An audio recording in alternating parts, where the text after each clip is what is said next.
The Happy Afloat podcast, tales of family adventures at sea.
Hello and welcome aboard. Make yourself at home. I am Jason, skipper of Happy Float. Meet my motley crew. Conrad. Ahoy there, shipmates. Leon. Hello. And my beautiful wife, Sarah. Hello. If you are new to the podcast, then welcome. But don't start here. If you want to follow this sailing adventure from the beginning, start at episode 13, which is part 1 of the story. If you are interested in the whys and hows of family sailing, jump into the time machine and fire up episode 2 of Why Go Family Sailing. For old hands, here we go. In this episode, We finally make it to Scottish waters. We get chased by the fog. And we complete our longest passage yet. More tales from our summer adventure. Last time, we had just departed Hartlepool on a passage to Peterhead. We had 170 nautical miles to go. which, according to our planning, should take around 30 hours. Our course was due north and the sky was grey. The wind was blowing from the north. The forecast suggested that the wind would shift to the southeast, but the winds would be light. We were motoring yet again. A few hours into the trip, we spotted a yacht in the distance, a mile or so to starboard. They were on AIS, so we could see that their track would eventually cross our path. We were a little bit jealous as they were sailing. Heading westwards towards the land on a beam reach. The yacht passed just ahead of us at a waving distance. We waved. The classic lines of the yacht looked familiar, but we just could not place the make or model. The yacht disappeared off AIS. It looked like they had gone into Sunderland, which was 5 nautical miles away. We motored onwards. Motoring on a sailboat is extremely dull. On the plus side, the exhaust temperature alarm issue appeared to be fixed and was reading a steady 33 degrees Celsius. The highlight of the morning was dolphins jumping and backflipping, but they were in the distance and hard to see without binoculars unless you have young eyes. What are they? Well,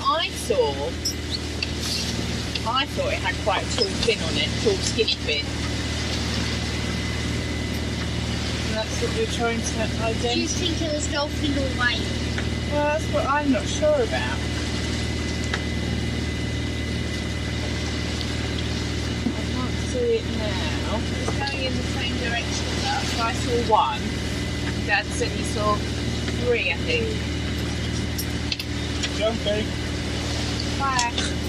What, there's splash, Oh, there's yeah, splashes. I see it. You don't need binoculars to see that. It's jumping out the water. Jumping out backwards. That's made my day. That was a real good old jump, wasn't it? Whoa! Jumping out backwards. That's hilarious! Awesome! Write that in the log. Amongst other things, I should probably write in the log as well. With everyone keen to get a good look at the dolphins, there was the inevitable fight over the binoculars, especially as we discovered the backup binos were a bit poorly. Poorly as in broken. Sarah, You're the accountant. Explain our new theory of binomics. I don't actually know what I'm supposed to explain. Don't you remember our binomics conversation? No, I have no recollection. Because our backup pair of binoculars were a special offer from Lidl at 20 quid. Was it Lidl? Which one? Lidl? It was Lidl. Lidl for 20 quid. And they lasted how many years? We bought them on Caritas, so we bought them on the 2018 adventure. So they'd lasted 3 years. Before they'd died. So we worked out that it was costing us, £7 a year? Yeah. Whereas our new binoculars, which cost £210, would need to last 30 years to be as good value as... But they are slightly better quality. Yes, they are. In terms of you can see better through them. But actually, for £7 a year, they're an absolute steal, weren't they? That's the theory anyway. That's the binomics theory. I would buy them again. When they come on to offer again, I'll get another maybe pair. not leave them out in the rain because they're not waterproof or watertight. The Lidl ones are water soluble, so... Water soluble? They dissolve when they get wet. The eyepieces fell off, didn't? Well, the eyepiece fell off. If they get wet, they just basically dissolve. Bit pointless. So you need to keep them dry. The second highlight of the morning was coffee and cake. Frothy coffee is a daily ritual on a boat for the adults. On long passages, it's the regular meals punctuated with snacks that helps to give some sort of routine to the day.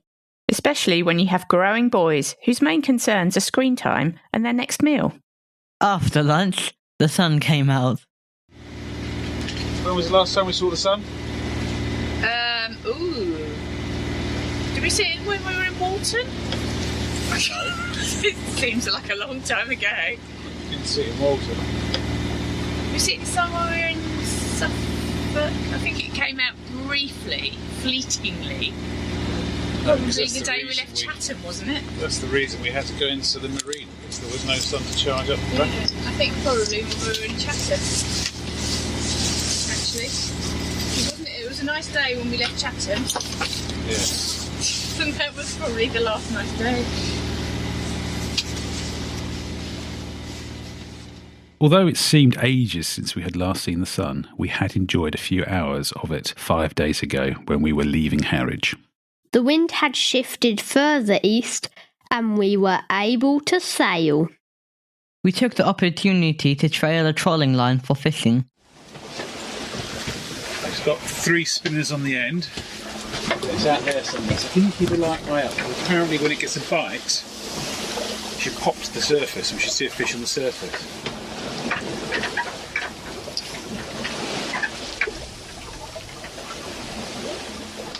When are we ever going to get a bite? Never. Never say never. We haven't been very successful with our trolling fishing attempts, but it passes the time on passage. The Farne Islands were now in sight. They were on the list of places we would like to stop at. But we had only a short weather window this time. Although the wind would be fine to stay the night at the Farne Islands, the northerly winds would be returning soon, and we needed to make as much progress north as we could. Maybe we could stop at the Farne Islands on the way back. The wind shifted to the southeast and was too light to fill our sails. The engine went back on.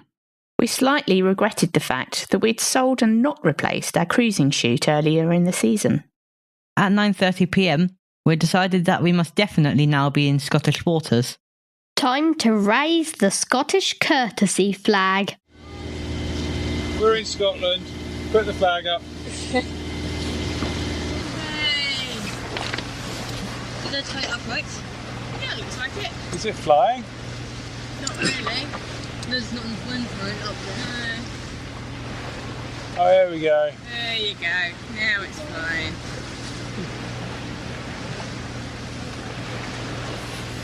Welcome to Scotland. Woohoo! Conrad, Yeah. how do you feel about coming to Scotland? It's sunset. Our welcoming party should be here by now. What are the main differences you've noticed from stepping across from England into Scotland? Right. Any differences you can spot at the moment? I say stepping, sailing. Or even motoring. First off, it feels colder. Second off, the pattern in the clouds looks like it's marking the border. Look, over there, the way it marks the border. And then, lastly, of the noticeable differences, that I feel as if there should be a dolphin here. Probably is somewhere. You just have to look out for it. The further north you head, the longer the daylight hours last. The sunset was at 10 p.m. The big advantage of summer night sails in Scotland is the nights are not very long. I took the first watch until Sarah swapped with me at 1 a.m. The boys had gone straight to bed. Goodie box sweet supplies and all had already been consumed, so there was not much to keep them entertained in the wee hours of the morning. On my watch, the sky never really got dark, and by 4 a.m, the sun was rising again. I do love a night watch on many levels. The peace and quiet while everyone is asleep, the chance to listen to my MP3, and the best bit is sailing all on my own. We were now doing 4-hour watches through the night and early morning. Although the watches were longer, the extra time off watch helped in catching up on much needed sleep. We find that it takes a while to nod off after a watch, and the extra bunk time helps. And being well rested, or at least slightly ahead of the tiredness, would help with the next decision. We digested the latest weather forecast. The wind would be changing back to a northerly direction in 24 hours. We were 4 hours away from Peterhead. If we stopped at Peterhead, we'd be stuck there for at least 2 days before we could press onwards. Should we stop at Peterhead or carry on? We still didn't know if there was any room for us at Peterhead anyway. And the only real reason to stop at Peterhead was to break up the journey and rest our weary heads. Maybe we should carry on before the weather turned again. The morning was beautiful. No wind, but it was sunny. The water was clear and you could spot the odd jellyfish below the surface. There was, however, plenty of pot markers in the distance, so we asked for a volunteer to sit on the bow seat as a lookout.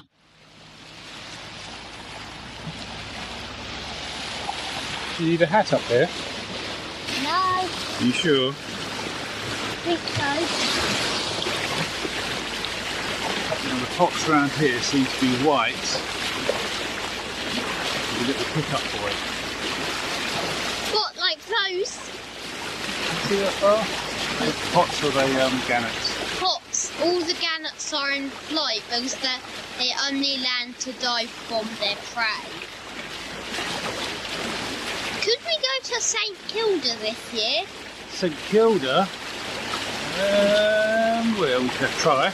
Yeah. There at the right time. It's a good 40 miles and you can only land if the wind's in the right direction and the seas can get very rough. Why do you want to go to St Kilda? Because why not? Shouldn't you steer away from that marker? We'll get a bit closer to it.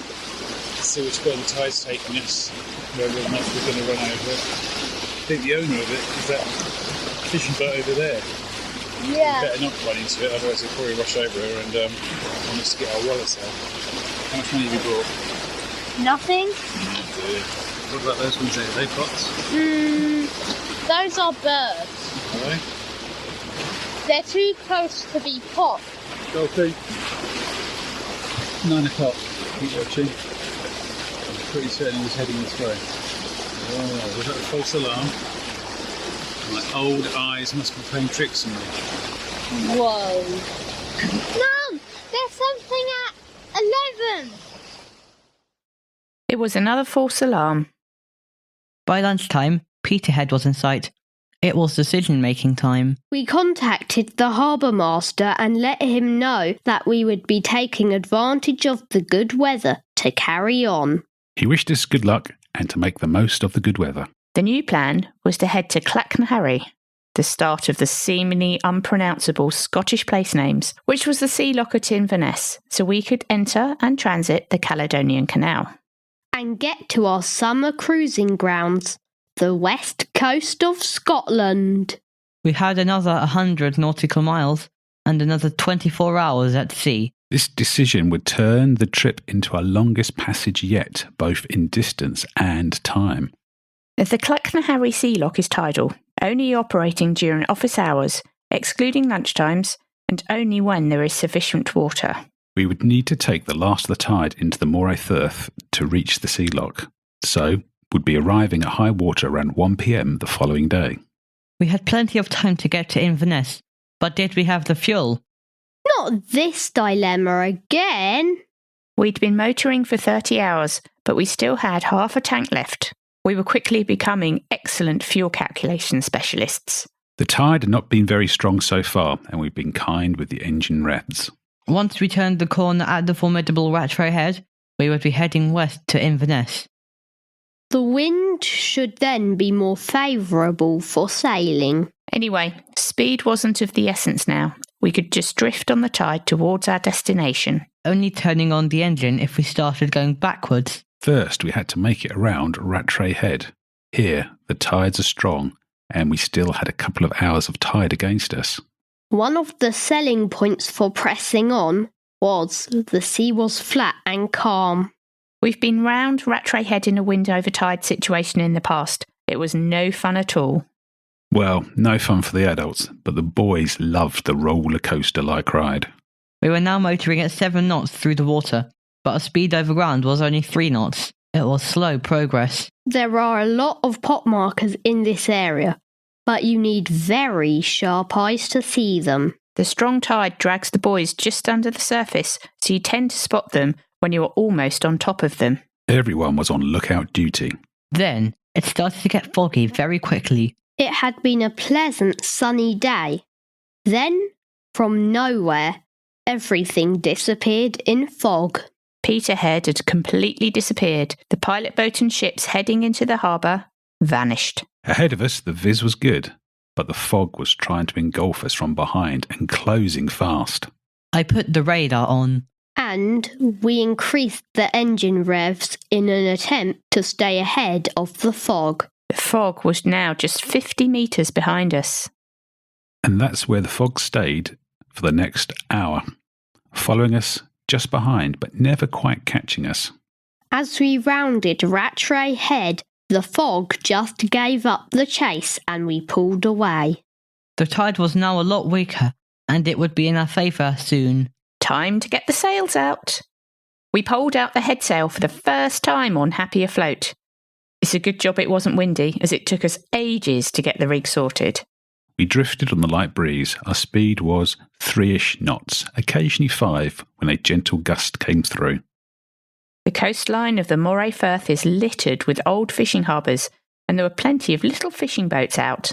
There was also a lot of wildlife in the form of seals and many seabirds. That one's about to die. Whoa!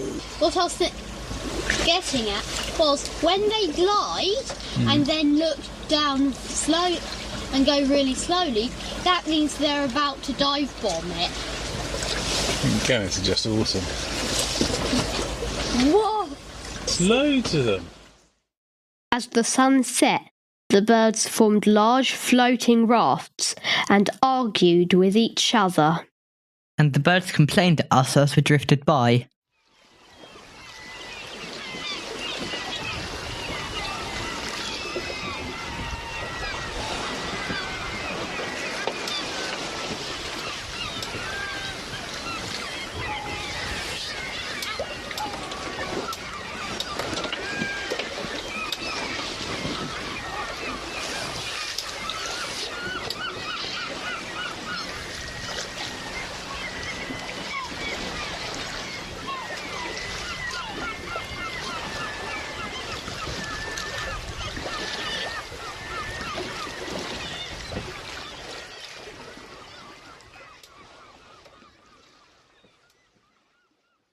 If you enjoyed that audio clip of sails, sea and birds, there'll be an extended version at the end of the podcast, after the outro music.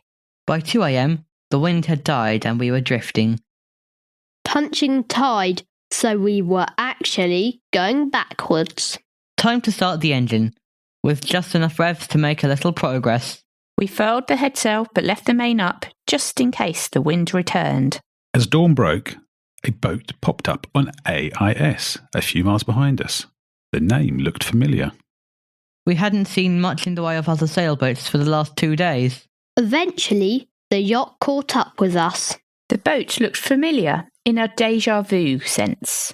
On closer inspection, It was the yacht we had seen at the start of this passage. On even closer inspection, we noted it was a boat built by rival yachts.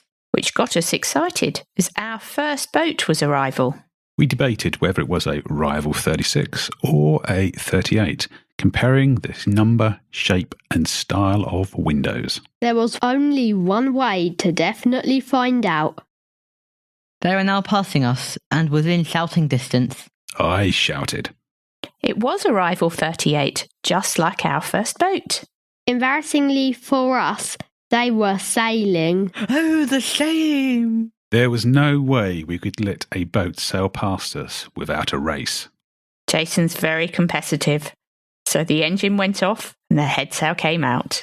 We pulled ahead, quickly leaving them in our wake. Once we had convincingly beaten our rival, the rival, we were on the home run towards Inverness and the Caledonian Canal. The wind shifted to be on the nose. More motor sailing. A couple more yachts appeared, all heading in the same direction towards Inverness. It's always reassuring when other sailors appear to have the same plan as you. Along the way we passed Channery Point, opposite Fort George, where local dolphins are a regular feature. The beach is littered with humans watching out for dolphins. A big attraction as the dolphins swim very close to the beach due to the deep water close to the shore. Fortunately, the dolphins timed their present perfectly and appeared just as we were passing. Guys, you want to see dolphins? You need to come up. There's a whole crowd of people on the beach. I can see some splashes in the water. Right, Dad thinks he can see dolphins. There's a massive crowd on the beach. Right, so can you see a lighthouse sort of just to the left, about 11 o'clock? The end of the beach. White one. Yeah. That's where all the people stand to watch the dolphins. They stand there. So There must be at least 100 people there already. it's a, Is that a seal? Yeah, that's a seal. Yeah, go on, cut the front. Right there, right in front of us. I know. Behind us now. up there. Oh yeah. How exciting! I think when we came through here last time, we just saw one little pod. Yay! Look, the hills and mountains of Scotland at 1 o'clock. There's something. There are two. Quite big actually. And another one. Whoa! I saw its tail. You know what sort they are? No. They're right up in the shore. Look at that. Look, They're literally just off the beach. They are.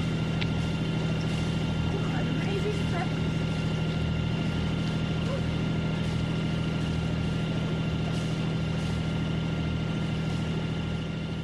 Not the same as in the brochures, and they've got like loads of dolphins in the pictures. Dolphins done. We needed to contact Clackenharry to let them know of our impending arrival. They did not have good news. The lock gates weren't working. The gates had broken the day before, and the waiting boats had been sent to the neighbouring Inverness marina while the gates were fixed. They hoped to get the gates working later today. We decided to anchor outside the lock and wait. Our longest passage to date had been completed. 56 hours covering 274 nautical miles. Wow. We had been in Scottish waters for over 36 hours. Would we finally get to set foot on Scottish soil?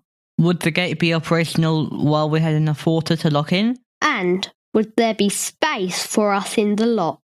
We were, after all, at the back of the queue. But that is a story for another time. Right, guys, any other thoughts about this trip? Why did I have to be the one that has to say all the unpronounceable names? You're so good at them. But you can actually pronounce them. Oh, I wouldn't be too sure of that. Well, the thing is, we do know how to pronounce Clackenharry because we've heard it enough times on the radio. It's just all the other Scottish names. It was good to get to Scotland. Finally. Finally. And to do our longest passage. It was tiring, but it was good. It Yep. wasn't as tiring as the trip to Hartlepool It was quite relaxing, actually. in the grand scheme of things. Leon, Yes. the night passage where there was all the seabirds and it eventually got dark, do you remember what we heard? No. We heard a very big puff of air that wasn't a dolphin, but something much bigger. And I got you up Ooh. and said, didn't see it, but I said, I thought I heard a whale. And what was your reply? I'm so hungry I could eat a whale. Did you really? Anyway, the most important mystery that got only recently solved when we were working back through the logbooks and piecing things together is where on earth had that rival been and how did he manage to catch us up if he'd gone to Sunderland? That's bugged you, hasn't it? It has. And of course, the answer is his AIS was only broadcasting about a mile, which is why he managed to keep disappearing and then snuck up on us. Because there's only when he was in a mile distance, he would appear on AIS. As soon as he went beyond a mile or two, he disappeared. And he never went into Sunderland. He must have just gone inshore, put his engine on, was motoring. Do you want to share like how many hours you've spent working on this? Because it's bugged you so much. About, 6 months? We can now talk about our first boat. I don't think we've even mentioned it on the podcast. Our first boat was a Rival 38 centre cockpit. Well, look, there's lots of Rival 38s made. Most of them were off cockpit, weren't they? But only 8 of them were ever centre cockpit. So they're as rare as, what's our favourite phrase? It's usually hen's teeth, isn't it? Mm-hmm. That's impossible Why? because of the fact they'll never get teeth. That's why they're rare, because they don't have teeth. Anyway, so it's a Rival 38. And it was a very slow boat, that Rival 38, because it had a ridiculous retrofitted in-mast furling bolted onto it. It was a comfortable sail, though. It was a slow but comfortable sail. Yes. Jason's not very enthralled.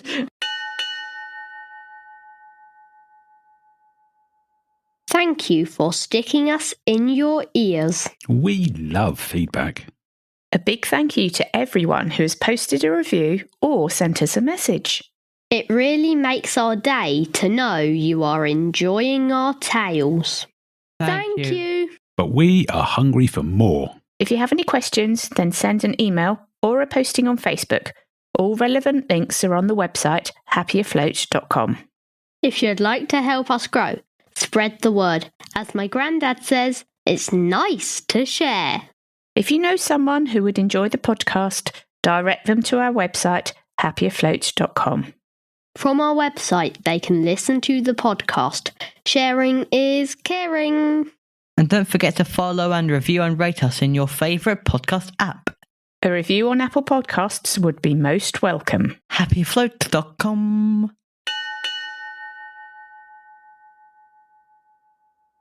Next time aboard Happy Afloat. Will we make it into the Caledonian Canal? Spoiler alert, we do. Until next time, happy sailing. And don't forget, after the music, there will be an extended immersive 3D sound experience. Enjoy.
stations, this is Aberdeen Coast Guard. For the Maritime Safety Information broadcast, stand by now, Channel 63. Channel 63, this is Aberdeen Coast Guard.